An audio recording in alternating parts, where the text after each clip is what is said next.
The way a child, a non-believer, a priest, and a theologian would explain their interpretation of the nature of God could vary greatly depending on their individual beliefs and understanding. A child's explanation of the nature of God may depend on their age and what they have been taught.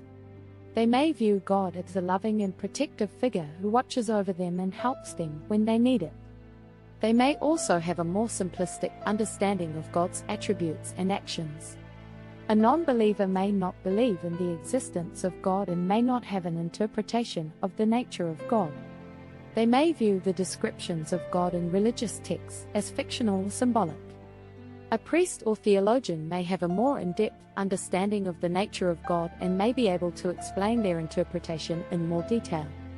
They may view God as a complex being with many different attributes, such as love, mercy, justice, and power. They may also have different interpretations of how these attributes are expressed in religious texts and how they relate to each other.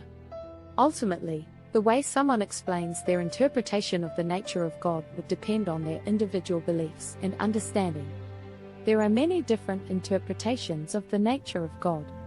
These interpretations can vary depending on the individual's beliefs, religious tradition, and understanding of the Bible.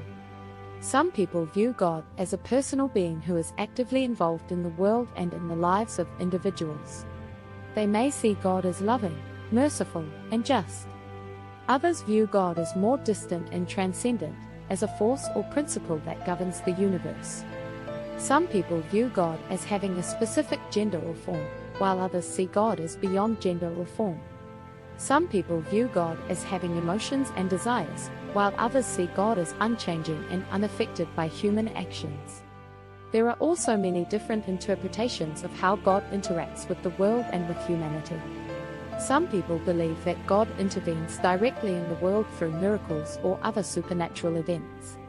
Others believe that God works through natural processes or through the actions of people. These are just a few examples of the many different interpretations of the nature of God. Would you like more information on a specific interpretation?